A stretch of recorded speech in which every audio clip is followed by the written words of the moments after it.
Latest videos के लिए subscribe कीजिए बाल संस्कार केंद्र चैनल और बेल आइकन प्रेस कीजिए। हरिओम बच्चों, आद्य गुरु शंकराचार्य जी के पिछले सत्र में हमने जाना कि किस प्रकार मंडन मिश्र शंकराचार्य जी से शास्त्रार्थ में पराजित हो गए।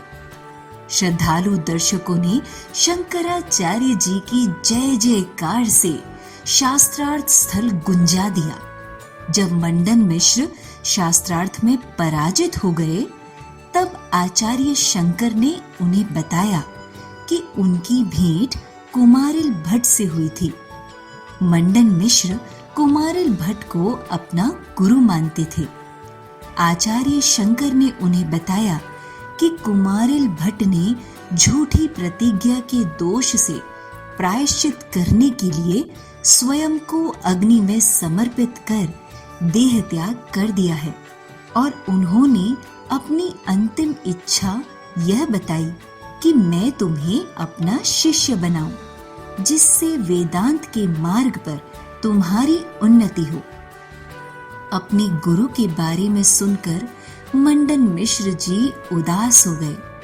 उन्हें पश्चाताप होने लगा कि उन्होंने आचार्य शंकर का अपमान कर दिया, जबकि वह तो स्वयं अवतारी पुरुष हैं।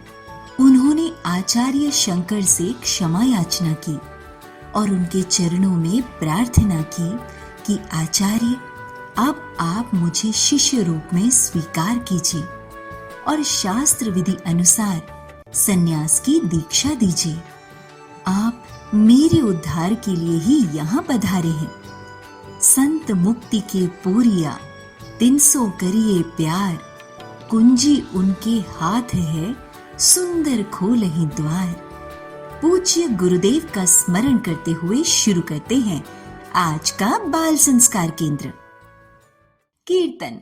अब हम कीर्तन करते हुए अपने स्थान पर खड़े होकर थोड़ी देर नृत्य करेंगे।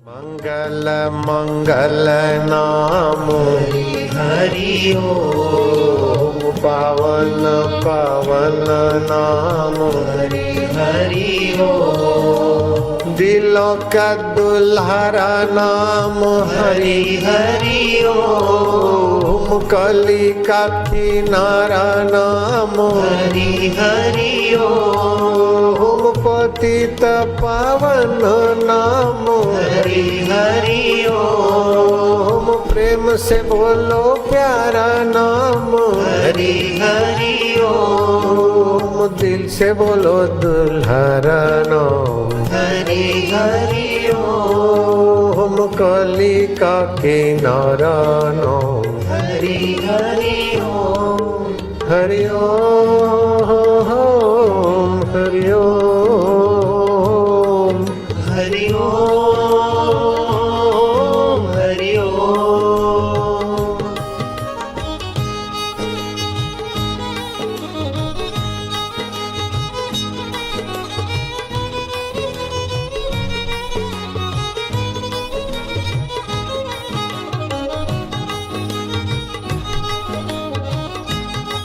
तू ज्ञान स्वरूप है, तू आत्मरूप है, अब तू मेरा चैतन्य है, तू विभु है, व्यापक है।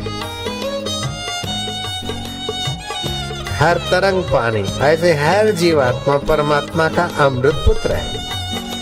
मन अलग अलग, तन अलग अलग, चेहरे अलग अलग, लेकिन धड़कने चलाने वाला चैतन्य देव तू वो एक का एक।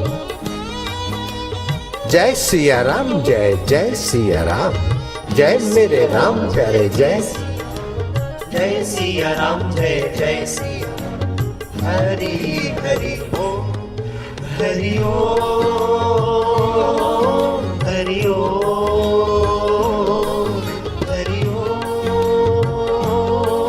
हरि ओम। मोह निवारक सब सुख कारक हरि हरि ओम, मुनि मन रंजन भव भय भंजन हरि हरि ओम, जो कोई गाए भक्ति पाए हरि हरि ओम, जो कोई गाए मुक्ति पाए हरि आनंद आनंद नाम हरि हरि ओम मंगल मंगल नाम हरि हरि ओम मधुर मधुर नाम हरि हरि ओम पवन पवन नाम हरि हरि ओम मंगल मंगल नाम हरि हरि बच्चों, अब सभी बच्चे अनामिका उंगली से तिलक के स्थान पर स्पर्श करते हुए मंत्र बोलेंगे। ओम गम गणपतये नमः, ओम श्री सरस्वत्ये नमः, ओम श्री गुरुभ्यो नमः। सभी बच्चे शिखा के स्थान पर हाथ लगाकर मंत्रोच्चारण करेंगे। ओम विश्वानि देव सवितुदुरितानि परासुव यद्भद्रं तन्न आसुव। हे विश्व के देव, हमारे संपूर्ण दुर्गुणों को दूर करें और ब्रह्मांड में जो भी कल्याण कारक शुभ गुण, कर्म, स्वभाव, सुख हैं, वो हमें प्राप्त हों। अब सभी बच्चे मन को एकाग्र करने वाला, मन की चंचलता दूर करने वाला एक अनुपम प्रयोग करेंगे, टंक विद्या। दोनों नथुनों से श्वास लो, दोनों से लो लो लो, खूब लो।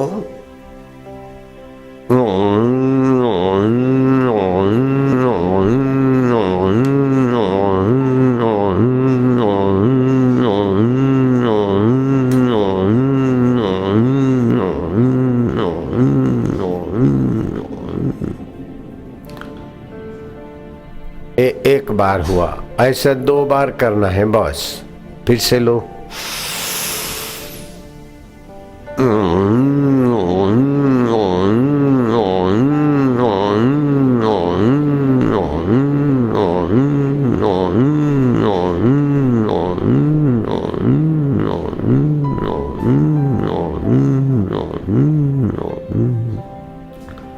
ऐसा 2 बार करने से तुम्हारा मन में जरा जरा बात में जो दुखी होता है, जरा बात में सुखी, जरा बात में अभिमानी, जरा बात में चिंतित, जरा बात में भयभीत, ये सारे मन की कमजोरी मिट जाएगी। अब सभी बच्चे करेंगे ओमकार गुंजन। ओमकार मंत्र, गायत्री छंद, परमात्मा ऋषि, अंतर्यामी देवता, ईश्वर प्रीति अर्थे, परमात्मा प्राप्ति अर्थे, परमात्मा आनंद अर्थे, जपे विनियोग। हम परमात्मा की प्रीति के लिए, परमात्मा की प्राप्ति के लिए, परमात्मा के आनंद के लिए इस पवित्र महामंत्र का जप करेंगे।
सभी बच्चे हाथ जोड़कर पूज्य सद्गुरुदेव की प्रार्थना करेंगे।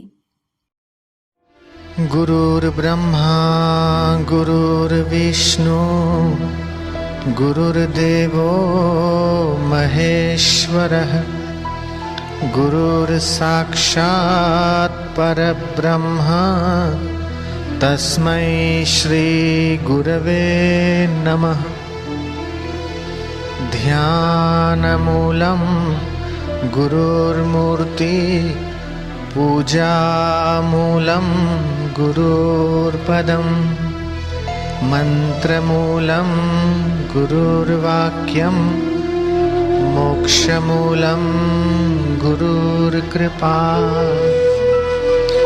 अखण्डमण्डलाकारं व्याप्तं येन चराचरं तत्पदं दर्शितं येन तस्मै श्रीगुरवे नमः। त्वमेव माता च पिता त्वमेव बन्धु च सखा त्वमेव विद्या द्रविणं त्वमेव सर्वं मम देवदेव।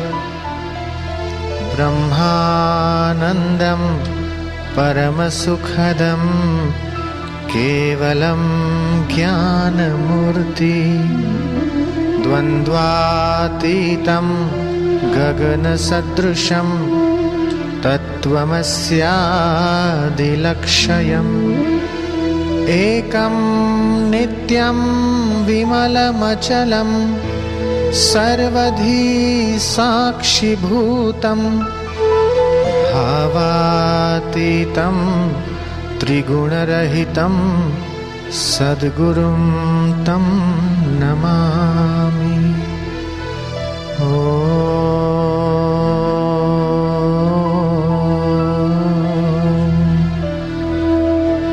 श्री गुरवे नमः।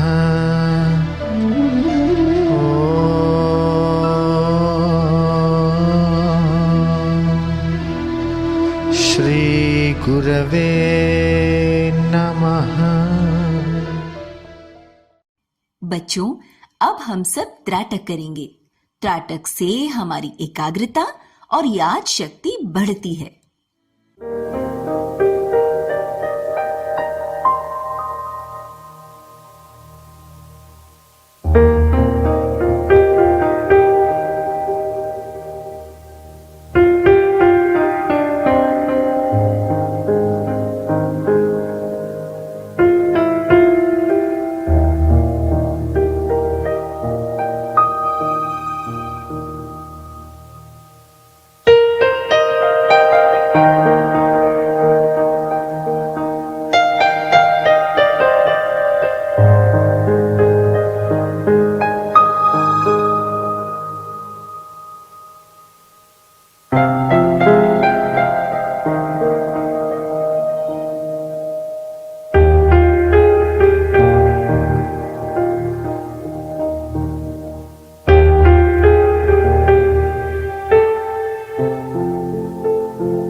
से शास्त्रार्थ मंडन मिश्र ने शंकराचार्य जी को प्रार्थना की।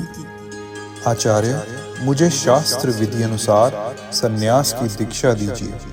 इतने में ही उनकी पत्नी उभय भारती सभा के बीच खड़ी होकर बोली, स्वामी, अभी आप पूर्ण रूप से पराजित नहीं हुए हैं। शास्त्र में लिखा है, पत्नी पति की अर्धांगिनी होती है। अतः जब तक मैं पराजित नहीं हो जाती, तब तक आपकी पराजय पूर्ण नहीं है। उभय भारती ने शंकराचार्य जी का अभिवादन करते हुए कहा, आचार्य, अब आप मुझसे शास्त्रार्थ कीजिए। यदि आप मुझे पराजित कर पाए, तो ही मेरे पति को आप अपना शिष्य बना सकते हैं। देवी उभय भारती की बात सुनकर वहां बैठे सभी सभागण आचार्य शंकर और मंडन मिश्र भी चकित हो उठे। आचार्य शंकर ने कहा, देवी, शास्त्रार्थ करना तुम्हारा कर्तव्य नहीं है, तुम स्त्री हो। आचार्य, क्या देवी गार्गी ने ऋषि याज्ञवल्क्य के साथ शास्त्रार्थ नहीं किया था? क्या विदुषी सुलभा ने राजा जनक के साथ शास्त्रार्थ नहीं किया था? क्या आप स्त्री को तुच्छ अबला समझते हैं? देवी, मैं तुम्हारे सांकेतिक वचनों से ही समझ गया था कि मैं पराजित हो चुका हूँ। यह तो मेरी बुद्धि का अहंकार था कि मैं अपने को सर्वश्रेष्ठ ज्ञानी मानता था। मोक्ष और मुक्ति का सच्चा अनुभव मुझे शंकराचार्य जी ही करा सकते हैं। यहाँ तक कि जैमिनी मुनि ने भी मुझे संकेत द्वारा इनका शिष्यत्व ग्रहण करने की आज्ञा दी है। ये स्वयं अवतारी पुरुष हैं और हमारे कल्याण के लिए ही यहाँ पधारे हैं। देवी, क्या तुम अभी संतुष्ट नहीं हो? तुम्हारा पंडितों की तरह शास्त्रार्थ करने का क्या प्रयोजन है? आचार्य जी, क्या मेरी बात शास्त्र सम्मत नहीं है? मेरे पति की पराजय अभी पूर्ण नहीं है। यदि आप शास्त्रार्थ करके मुझे पराजित करेंगे, तभी उनकी पराजय पूर्ण मानी जाएगी। और यदि आप मुझसे शास्त्रार्थ नहीं करना चाहते हैं, तो अपनी पराजय स्वीकार कीजिए। सभा में चारों तरफ सन्नाटा छा गया। देवी, मैं पराजय स्वीकार नहीं कर सकता। मैंने कुमारिल भट्ट को वचन दिया है कि मैं मंडन मिश्र को अपना शिष्य बनाऊंगा, इसलिए मुझे तुम्हारी शास्त्रार्थ की चुनौती स्वीकार है। तो फिर ठीक है, कल शास्त्रार्थ होगा। आज आप विश्राम कीजिए। ऐसा कहते हुए उभय भारती अपने पति के साथ निवास स्थान पर चली गई। शंकराचार्य जी भी अपने शिष्यों सहित विश्राम स्थल की ओर चल पड़े। बाकी सभाजन अपने अपने घर की ओर चल पड़े। अगले दिन शास्त्रार्थ पुनः प्रारंभ हुई। उभय भारती ने इस बार और भी कई जटिल प्रश्नों की झड़ी लगा दी। देवी का इतना शास्त्रों का गूढ़ ज्ञान और विलक्षण प्रगाढ़ता देखकर सभी सभासद, यहाँ तक कि मंडन मिश्र भी स्वयं को लज्जित महसूस करने लगे कि वे व्यर्थ ही अपने को ज्ञानी मानते थे, बल्कि उनसे भी बड़ा ज्ञानी तो यह स्त्री है जो आज साक्षात देवी सरस्वती का स्वरूप लग रही है। हमारी विद्वता तो इनके आगे कुछ भी नहीं है। इस प्रकार सभी आश्चर्य और लज्जा से पूर्ण चुपचाप बैठे रहे और उनका शास्त्रार्थ सुनते रहे। परंतु जहाँ से सारा ज्ञान स्फुरित होता है, आचार्य शंकर उसी ज्ञान में पूर्ण स्थित है। आचार्य शंकर ने उनके एक एक प्रश्न का बड़ी सटीकता से उत्तर दिया। शास्त्रार्थ करते करते सुबह से शाम हो गई। देवी सरस्वती विचार करने लगी कि ऐसे तो किसी भी विषय में इनको पराजित करना संभव नहीं है, क्योंकि इन्हें बाल्यकाल से ही शास्त्रों का पूर्ण ज्ञान प्राप्त है। परंतु ये सन्यासी हैं, निश्चय ही इन्हें काम शास्त्र का कोई ज्ञान और अनुभव नहीं होगा। इसलिए अब मैं काम शास्त्र में इनको पराजित करूंगी। देवी उभय भारती मुस्कुराते हुए अपने स्थान पर खड़ी हुई और शंकराचार्य जी की ओर देखते हुए बोली, महात्मा, काम कला कितने प्रकार की होती है? काम का क्या लक्षण है? किन किन क्रियाओं से काम का आविर्भाव होता है और किन किन भावों से कामना तिरोहित हो जाती है? इन प्रश्नों को सुनकर आचार्य शंकर बहुत देर तक सभा में सर झुकाकर बैठे रहे। फिर बोले, देवी, आप किस प्रकार के प्रश्न कर रही हैं? आप शास्त्र के प्रश्न कीजिए। आप विषय से बाहर जा रही हैं। इस प्रकार के प्रश्न करना आपको शोभा नहीं देता और मैं ऐसे प्रश्नों के उत्तर देने के लिए बाध्य नहीं हूँ। महात्मन, क्या काम शास्त्र कोई शास्त्र नहीं है?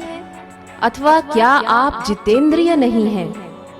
क्या काम शास्त्र की चर्चा से आपके चित्त में विकार उत्पन्न होता है?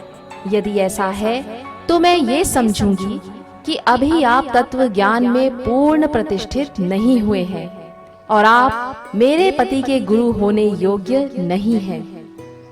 आचार्य शंकर विचार करने लगे कि यदि मैं इन प्रश्नों का उत्तर दूं तो सन्यासी धर्म की मर्यादा भंग हो जाएगी और यदि इनका उत्तर नहीं दूं तो शास्त्रार्थ में पराजय हो जाएगी। वहां बैठे सभी सभा सदस्य टकटकी लगाकर देखने लगे कि अब क्या होगा। कुछ समय पश्चात आचार्य शंकर अपने स्थान से खड़े हुए और बोले, देवी, मैं आपके सभी प्रश्नों का उत्तर दूंगा, लेकिन मैं इस सन्यासी शरीर को दूषित और सन्यास धर्म को मलिन नहीं होने दूंगा। अतः मैं योग बल से किसी अन्य शरीर में प्रवेश करके आपके प्रश्नों का लिखित में पूर्ण विवरण के साथ उत्तर दूंगा। इसके लिए मुझे 1 माह का समय दीजिए। ठीक है, 1 माह में यदि मुझे प्रश्नों का उत्तर नहीं मिला तो आपको पराजित ही समझा जाएगा।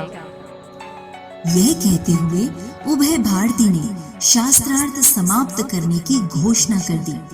सभी जन अपने अपने निवास स्थान की ओर चल पड़े। उसके बाद क्या हुआ जानेंगे अगले सत्र की कहानी में। बोलो सद्गुरुदेव भगवान की जय। साखियां शिव अमृतवाणी। ओम नमः शिवाय, ओम नमः शिवाय। गोकर्ण किचन चूका अनारी, भवसागर से पार उतारी।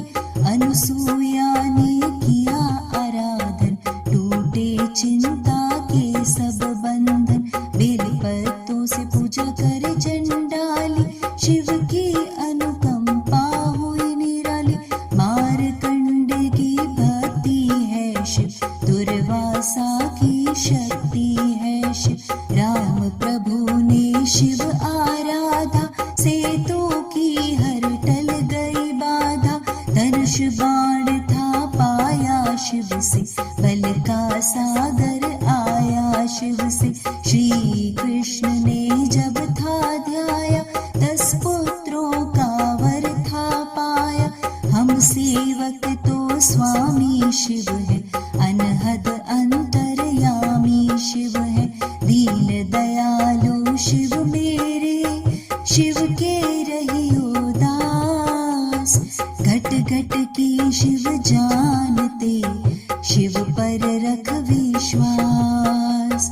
ओम नमः शिवाय, ओम नमः शिवाय, ओम नमः शिवाय, ओम नमः शिवाय। ज्ञान का चुटकुला। पप्पू परीक्षा में फेल हो गया। पिता, बेटा फेल होने का दुख मत करो, जैसा तकदीर में लिखा होता है वैसा ही होता है। पप्पू, तब तो बहुत अच्छा हुआ कि मैंने पढ़ाई के लिए मेहनत नहीं की, वरना मेरी सारी मेहनत बेकार हो जाती। सीख, केवल भाग्य पर भरोसा रखने वाले कभी सफल नहीं होते, पुरुषार्थ तो अवश्य ही करना चाहिए। संस्कृति सुवास, सृष्टि रचना भाग 7। असुर, देव, पितर और मनुष्य जगत की रचना। पिछले सत्र में हमने जाना कि ब्रह्मा जी ने सृष्टि रचना की शुरुआत में सर्वप्रथम पृथ्वी पर वृक्ष, लताएं, घास आदि की रचना की। उसके बाद दूसरे प्रयास में गतिशील पशु पक्षी, कीट पतंग के जीव जगत की रचना की। ब्रह्मा जी के द्वारा जीव जगत की रचना में प्रथम 2 प्रयासों में उन्हें पूर्ण संतोष नहीं हुआ, इसलिए उनके चित्त में तमोगुण की वृद्धि हो गई। उस अवस्था में उनके द्वारा असुर उत्पन्न हुए और ब्रह्मा जी ने अपने तमोमय शरीर को छोड़ दिया। फिर वह छोड़ा हुआ शरीर ही रात्रि हुआ। फिर अन्य देह में स्थित होकर सृष्टि की कामना वाले उन ब्रह्मा जी के मुख से सत्व प्रधान देवगण उत्पन्न हुए। उसके बाद उन्होंने उस सात्विक शरीर को भी छोड़ दिया। वह त्यागा हुआ शरीर ही सत्य स्वरूप दिन हुआ। इसलिए रात्रि में असुर बलवान होते हैं और दिन में देवगणों का बल विशेष होता है। फिर उन्होंने आंशिक सत्व ग्रहण कर अन्य शरीर द्वारा पितृगण की रचना की और उस शरीर को भी छोड़ दिया। वह छोड़ा हुआ शरीर ही दिन और रात्रि के बीच में संध्या हुई। इस प्रकार के विभिन्न जगत की सफलता पूर्वक रचना से ब्रह्मा जी को अति प्रसन्नता हुई, परंतु अभी भी उनको विचार हुआ कि इन सभी प्रकार के जीवों में ऐसा कोई प्राणी नहीं है जो अपने पुरुषार्थ के द्वारा उन्नति करके परम पद को पा सके। इसलिए फिर एक बार सत्य संकल्प से चिंतन करके उन्होंने सात्विक, राजसिक और तामसिक तीनों ही प्रकार के गुणों को ग्रहण कर एक नया शरीर धारण किया और उस शरीर द्वारा पुरुष प्रधान मनुष्य उत्पन्न हुआ। फिर प्रजापति ब्रह्मा जी ने उस देह को भी त्याग दिया और वही देह प्रातः काल की संध्या हुई। इसलिए प्रातः काल होने पर मनुष्य और सायंकाल के समय पितर बलवान होते हैं। इस प्रकार रात, दिन, प्रातः और साय ये चारों काल ब्रह्मा जी के ही शरीर हैं और तीनों गुणों सात्विक, राजसिक और तामसिक के आश्रय हैं। उसके बाद क्या हुआ जानेंगे अगले सत्र में। भजन अब सभी बच्चे गाएंगे आदि शंकराचार्य द्वारा रचित गुरु अष्टकम। न भोगे न योगे न वावाजिराजो न कांता सुखे नैव वित्तेषु चित्तम् मनश्चेन लग्नं गुरुरंध्रपत्नी ततः किं ततः किं ततः किं ततः किं। जिनका मन भोग, योग, अश्व, राज्य, धनोपभोग और स्त्री सुख से कभी विचलित न हुआ हो, फिर भी गुरु के श्री चरणों के प्रति आसक्त न बन पाया हो, तो इस मन की अटलता से क्या लाभ। अरण्येन वा स्वस्य गेहेन कार्ये न देहे मनोवर्तते मे त्वनर्घ्य मनश्चेन लग्नं गुरुरंध्रपत्नी ततः किं ततः किं ततः किं ततः किं। जिनका मन वन या अपने विशाल भवन में, अपने कार्य या शरीर में तथा अमूल्य भंडार में आसक्त न हो, परंतु गुरु के श्री चरणों में भी यदि वह मन आसक्त न हो पाए, तो उसकी सारी अनासक्तियों का क्या लाभ। अनर्घ्याणि रत्नादिमुक्तानि सम्यक् समालिङ्गिता कामिनी कामिनीषु मनश्चेन लग्नं गुरुरङ्घ्रिपत्नी ततः किं ततः किं ततः किं ततः किं। अमूल्य मणि मुक्तादिक रत्न उपलब्ध हो, रात्रि में समालिंगिता विलासिनी पत्नी भी प्राप्त हो, फिर भी मन गुरु के श्री चरणों के प्रति आसक्त न बन पाए तो इन सारे ऐश्वर्य भोगादिक सुखों से क्या लाभ। गुरुराष्टकं यः पठेत् पुण्यदेहि यतिर्भूपतिर्ब्रह्मचारी च गेहि लभित्वाञ्छितार्थ पदं ब्रह्म संज्ञं गुरोरुक्तवाक्ये मनोयस्य लग्नं गुरोरुक्तवाक्ये मनोयस्य लग्नं। जो यति राजा ब्रह्मचारी एवं गृहस्थ इस गुरु अष्टक का पठन पाठन करता है और जिसका मन गुरु के वचन में आसक्त है, वह पुण्यशाली शरीरधारी अपने इच्छितार्थ एवं ब्रह्मपद इन दोनों को संप्राप्त कर लेता है, यह निश्चित है। अब बारी है ज्ञान विज्ञान प्रतियोगिता की। आपको एक प्रश्न पूछा जाएगा, उत्तर में 4 विकल्प होंगे और आपको 10 सेकंड में सही उत्तर बताना है। आपका प्रश्न है, निम्नलिखित में से कौन सा एक पुराण का नाम है? आपके विकल्प हैं पृथ्वी पुराण, जल पुराण, वायु पुराण, अंतरिक्ष पुराण।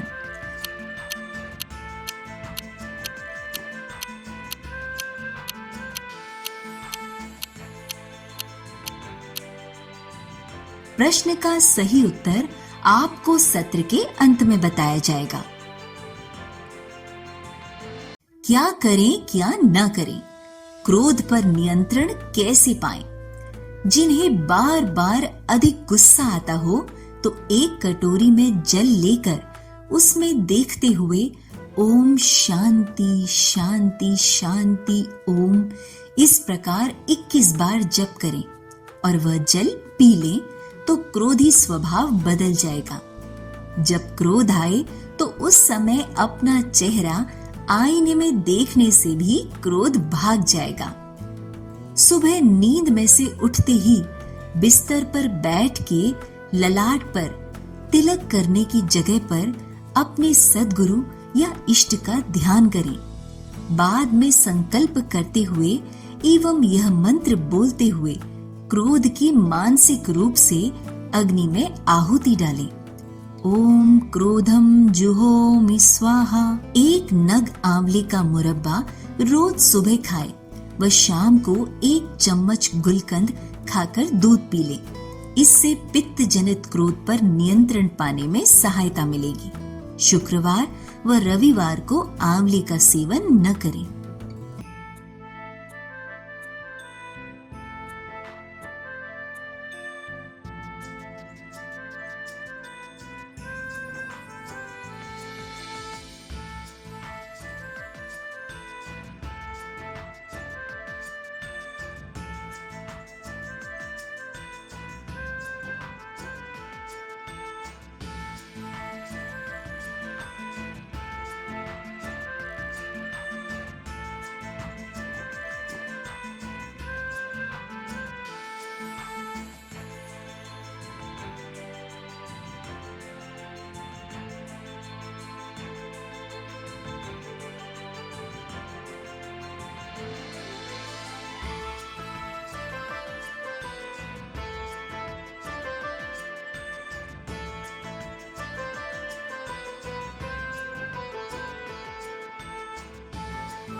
स्वास्थ्य सुरक्षा। बड़ अर्थात बरगद के वृक्ष द्वारा स्वास्थ्य सुरक्षा। बवासीर, वीर्य का पतलापन, शीघ्र पतन, प्रमेह, स्वप्न दोष आदि रोगों में बड़ का दूध अत्यंत लाभकारी है। प्रातः वायु सेवन के लिए जाते समय 2-3 बताशे साथ में ले जाएं। बड़ की कली को तोड़कर एक एक बताशे में बड़ के दूध की 4-5 बूंद टपकाकर खा जाएं। कम से कम 40 दिन तक यह प्रयोग करें। बड़ का दूध दिल, दिमाग व जिगर को शक्ति प्रदान करता है एवं मूत्र रुकावट में भी आराम देता है। इसके सेवन से रक्त प्रदर व खूनी बवासीर का रक्तस्राव बंद होता है। मुफ्त में उपलब्ध यह दूध अच्छे से अच्छे बल वीर्य वर्धक नुस्खे की बराबरी कर सकता है। पैरों की एड़ियों में बड़ का दूध लगाने से वे नहीं फटती। चोट, मोच और गठिया रोग में इसकी सूजन पर इस दूध का लेप करने से बहुत आराम होता है। बड़ की छाल का काढ़ा बनाकर प्रतिदिन 1 कप मात्रा में पीने से डायबिटीज में फायदा होता है व शरीर में बल बढ़ता है। उसके कोमल पत्तों को छाया में सुखाकर कूट पीस लें। आधा लीटर पानी में 1 चम्मच चूर्ण डालकर काढ़ा करें। जब चौथाई पानी शेष बचे तब उतारकर छान लें और पीसी मिश्री मिलाकर गुनगुना करके पिएं। यह प्रयोग दिमागी शक्ति बढ़ाता है व नजला जुखाम ठीक करता है। बच्चों, अब हम श्री आशा रामायण जी की पंक्तियां दोहराएंगे। कहर सुनामी ने हो ढाया, बाढ़ अकाल भूकंप होवाया। जब भी कोई आपदा आई, गुरुवर ने सेवा पहुँचाई। आशाओं के राम हमारे, कहलाते हैं बापू प्यारे। बापू है योगी ब्रह्मवेत्ता, कृपाभिलाषी जनगण नेता। अटल जी ने जब आशीष पाया, प्रधानमंत्री पद शोभाया। विपत काल में अर्जी लगाई, सत्ता पूर्ण काल तक पाई। हिंदू मुस्लिम सिख ईसाई, बापू चाहे सबकी भलाई।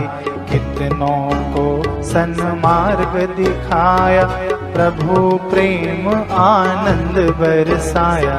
हरि ओम हरि ओम हरि ओम हरि ओम हरि ओम हरि ओम हरि ओम हरि ओम। अब हम पूज्य बापू जी के श्रीमुख से सत्संग में सुनेंगे। जिंदगी संवारने वाला सत्संग भाग 5। बेटी और बहू लड़ती है तो क्या करें? बेटी को बोले कि अलग से देख, तेरे भाई की पत्नी है, अब सब कुछ छोड़ के इधर आई, देर सवेर तो उसका घर है, और तू तो पराए घर जाएगी। बेटी अपना स्वभाव क्यों बिगाड़े? जरा बड़ा दिल रख, भाभी है, माँ के बराबरी। तुम मेरा आदर नहीं करेगी तो चलेगा, क्योंकि मैं तो तेरी माँ हूं, लेकिन वो तो तेरी बड़ी भाभी है, माँ के बराबर है। बेटी कुंडड़ा प्यार कर दो। और बहू को बोलो कि बहू रानी देख, तू तो घर की मालकन है, ये तो बेचारी मेहमान है।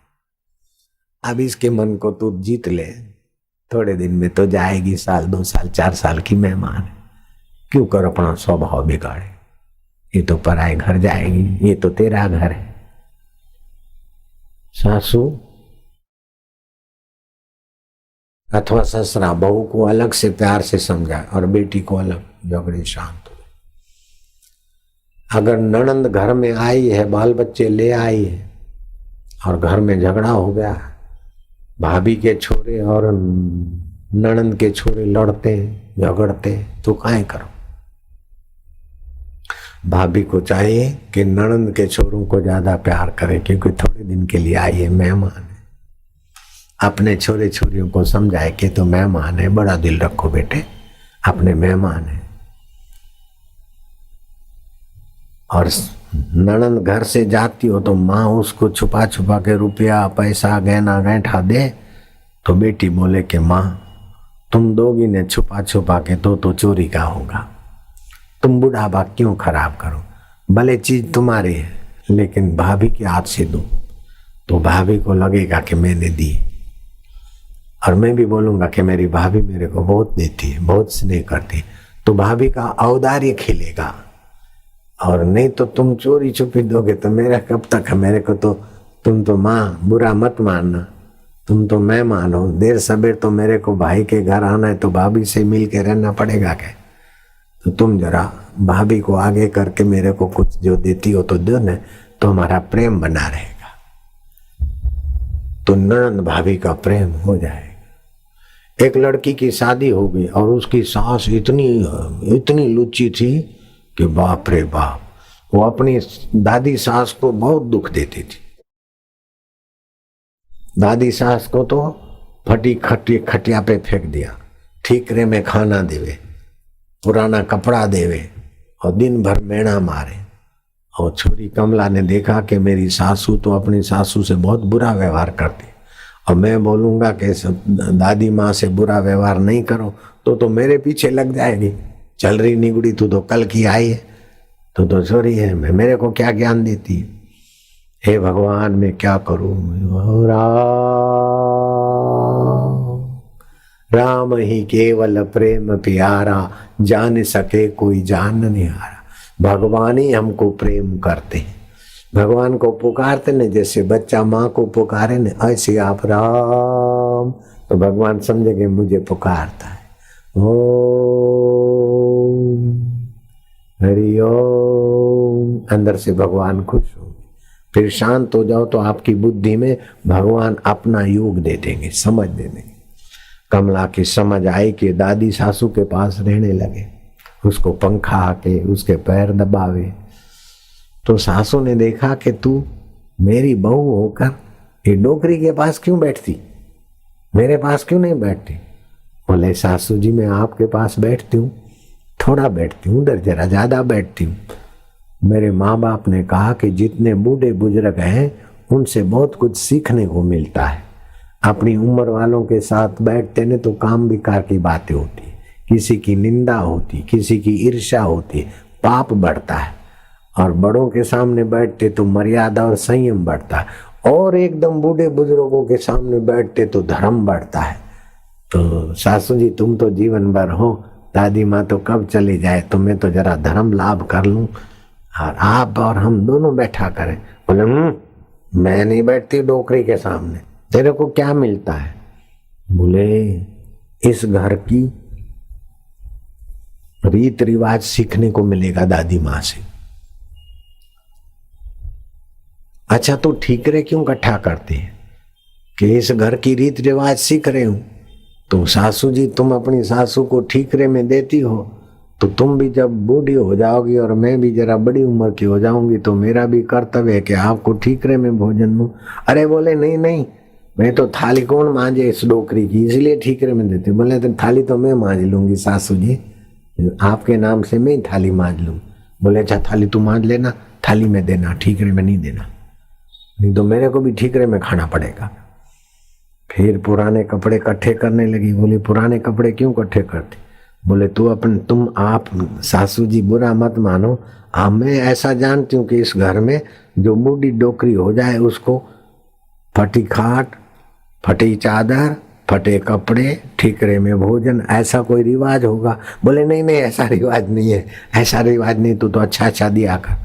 धीरे धीरे दादी माँ को तो अच्छा मिलने लगा, आशीर्वाद आने लगा, और सासू को सत्संग मिलने लगा। सासू को भी दो पैर दबा देती, चंपी कर देती, प्रणाम कर देती, सासू दादी सासू को भी कर देती। धीरे धीरे आप अमानी रह के दूसरे को मान देने वाला आदमी सबको प्यारा लगता है। पतिदेव के लिए सीजन के अनुसार भोजन बनाती, सुबह जल्दी उठती और थोड़ी देर भगवान में शांत होती तो बुद्धि योग मिलता। रात को सोते समय में भगवान क्यों, भगवान मेरे हैं। शरीर मिथ्या है, दुख भी मिथ्या है, सुख भी मिथ्या है, संसार स्वप्न है, लेकिन उसको जानने वाला प्रभु अपना है। राम राम राम राम राम राम राम राम राम राम राम। हरि ओम ओम ओम ओम ओम ओम ओम। प्रभु जी ओम ओम ओम ओम।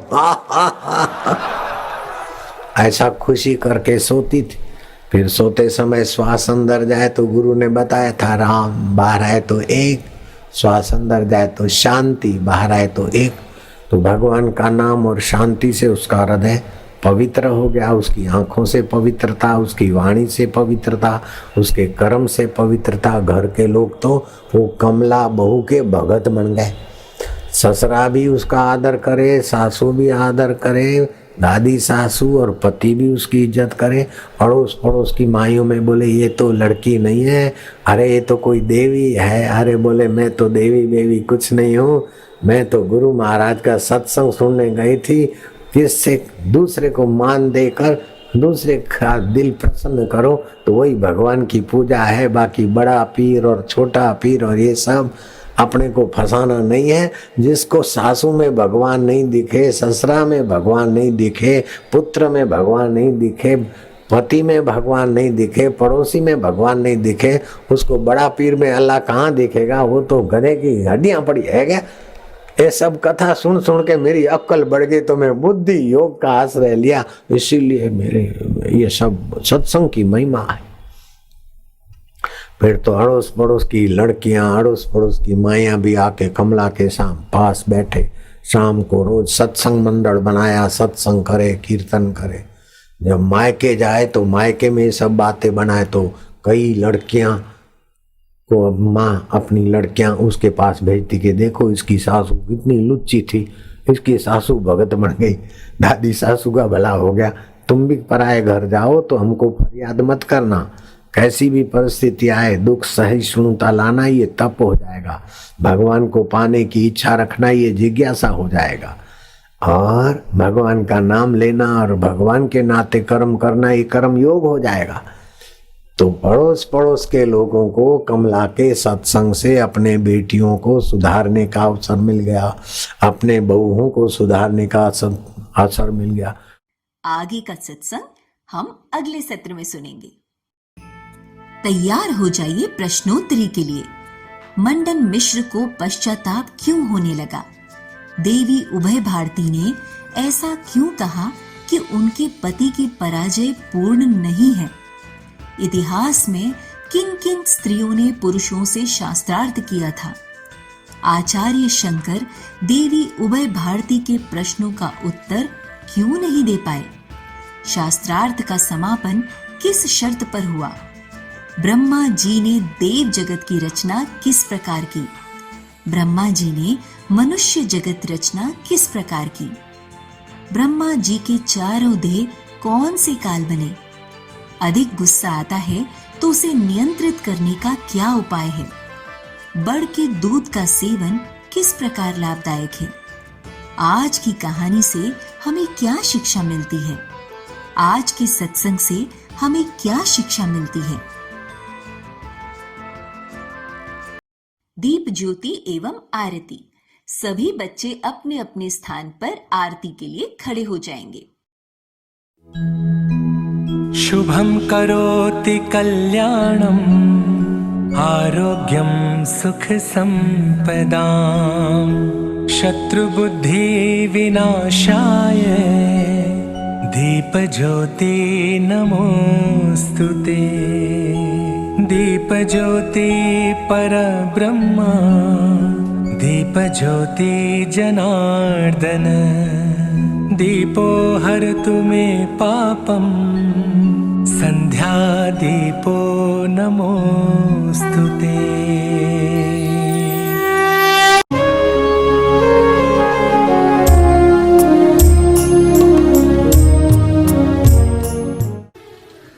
आरती सद्गुरु प्यारे की भक्त जन तारण हारे की। आरती सद्गुरु प्यारे की भक्त जन तारण हारे।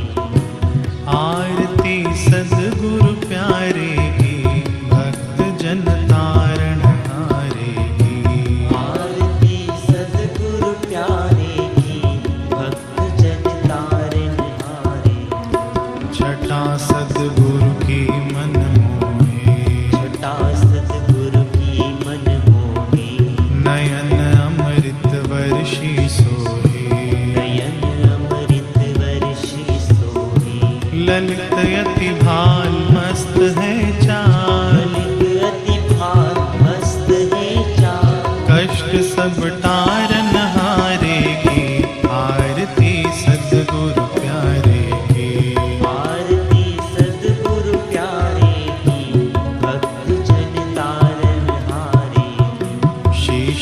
पर गुरु आज्ञा राखी, शीश पर गुरु आज्ञा राखी, पढ़ी चरणों में बैठ साखी, पढ़ी चरणों में बैठ साखी, मिली गुरु कृपा मिटी सब व्यथा, मिली गुरु कृपा मिटी सब व्यथा, हमारे सद्गुरु प्यारे की आरती सद्गुरु प्यारे की, आरती सद्गुरु प्यारे की, भक्त जन तारन हारे की, किया तप ब्रह्म ज्ञान पाया, किया तप ब्रह्म ज्ञान पाया, दूर भागी सारी माया, दूर भागी सारी माया, बांटते ज्ञान मिटे अज्ञान, बांटते ज्ञान मिटे अज्ञान, तत्व दर्शावन वारे की आरती सद्गुरु प्यारे की, आरती सद्गुरु प्यारे की, भक्त जन तारन हारे, दृष्टि से शक्तिपात करते, दृष्टि से शक्तिपात करते, सभी चिंता व दुख हरते, सभी चिंता व दुख हरते, देते शांति धवल कांति, वेद शांति धवल कांति, मंगीवा राज दुलारे की आरती सद्गुरु प्यारे की, आरती सद्गुरु प्यारे की, भक्त जन तारन हारे। प्रार्थना।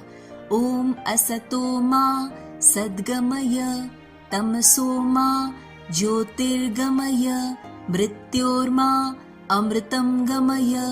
ओम शांति शांति शांति। नारायण नारायण नारायण नारायण।